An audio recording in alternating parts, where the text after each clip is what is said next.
FAO memperingatkan potensi terjadinya krisis pangan. Wakil Sekjen PBB Aminah Mohamad mengatakan lebih dari 2 miliar orang tidak memiliki cukup makanan di seluruh dunia. Pembeli mulai mengeluhkan kekosongan bahan pangan seperti sayur. Korea Utara mulai membiarkan angsa hitam sebagai strategi menghadapi krisis pangan yang tengah melanda.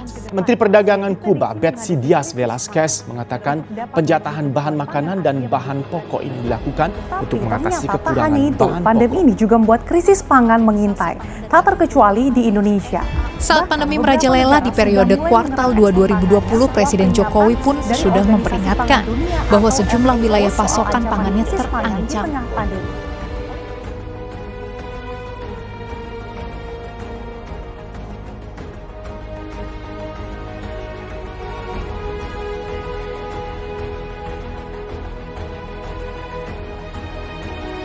Ya, Indonesia memang masih menjadi salah satu negara importir atau pengimpor terbesar di dunia. Di sisi lain, impor pangan juga diperlukan untuk menjaga stabilitas harga dan juga ketahanan pangan. M. Lutfi mengakui saat ini 80% kebutuhan kedelai dalam negeri berasal dari impor. Terkait dengan impor bawang putih, Indonesia tanah surga bagi barang impor. Dan di 2019, impor bawang putih Indonesia dari China, proporsinya ini bahkan mencapai 99,6% dan 100%.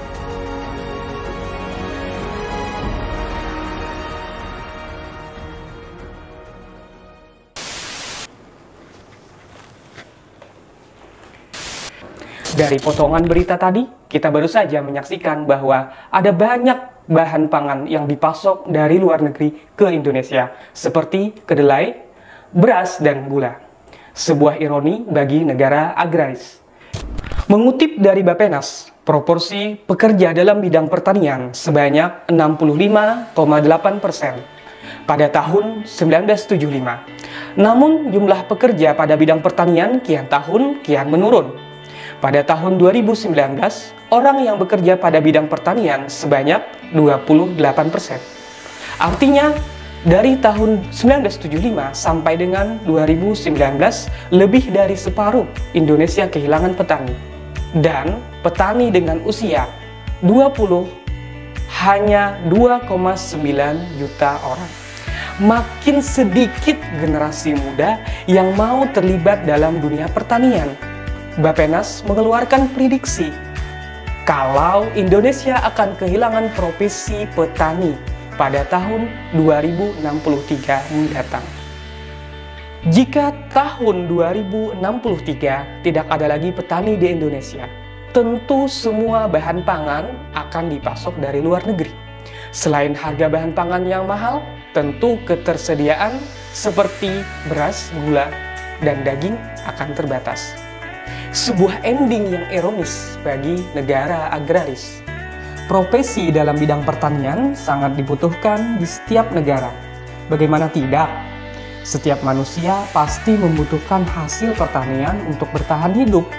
Dari zaman batu sampai zaman industri 4.0.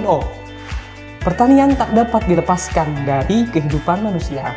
Namun, partisipasi yang rendah dari generasi muda terhadap sektor pertanian menjadi salah satu sebab keterbatasan bahan pangan di Indonesia.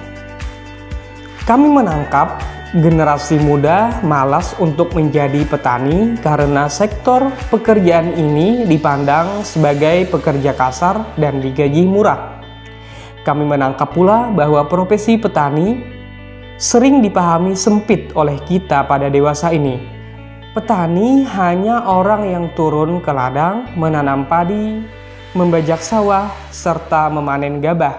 Padahal tidak demikian. Mengelola pertanian membutuhkan keilmuan yang luas dan dalam.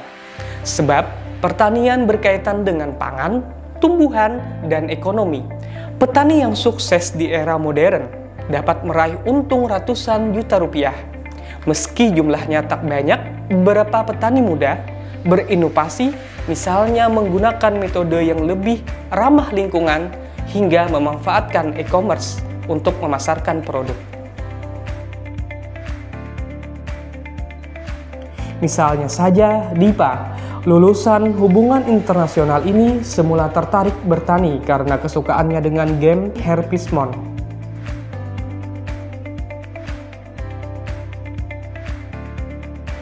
Lain lagi Hasna mengelola lahan pertanian di Sigi, Sulawesi Tengah, yang juga menerapkan pertanian organik. Sempat ditentang orang tuanya yang menggunakan metode konvensional, namun Hasna teguh menerapkan pertanian organik yang dinilainya lebih efisien. Di usia 27 tahun, Sandi Oktasusila didapuk sebagai Duta Petani Milenial. Sandi memanfaatkan internet untuk memasarkan produk pertanian Mitra Tani. Mengelola 120 hektar pertanian, Sandi disebut memperoleh omset sebesar 500 juta hingga 800 juta rupiah per bulan. Menilik data Kemendak, komoditas ekspor pertanian seperti kakao, kopi, dan lain-lain meningkat sepanjang Januari sampai dengan April 2020. Nilai ekspor produk pangan Indonesia mencapai 1,32 miliar dolar Amerika Serikat atau meningkat 7,9% secara year on year.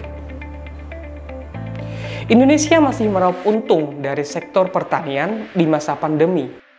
Inovasi pemuda pada sektor pertanian akan menjadi pilar penting bagi pertumbuhan ekonomi Indonesia. Inovasi pertanian menjadi pilar penting? Ya, tentu saja. Lalu, apa yang perlu dipelajari untuk mengelola pertanian? Bagi teman-teman yang ingin mengenal lebih jauh tentang dunia pertanian dan industri pertanian, ayo gabung Stiper Amuntai biar Anda bisa berkontribusi lebih untuk bangsa kita Indonesia. Terima kasih.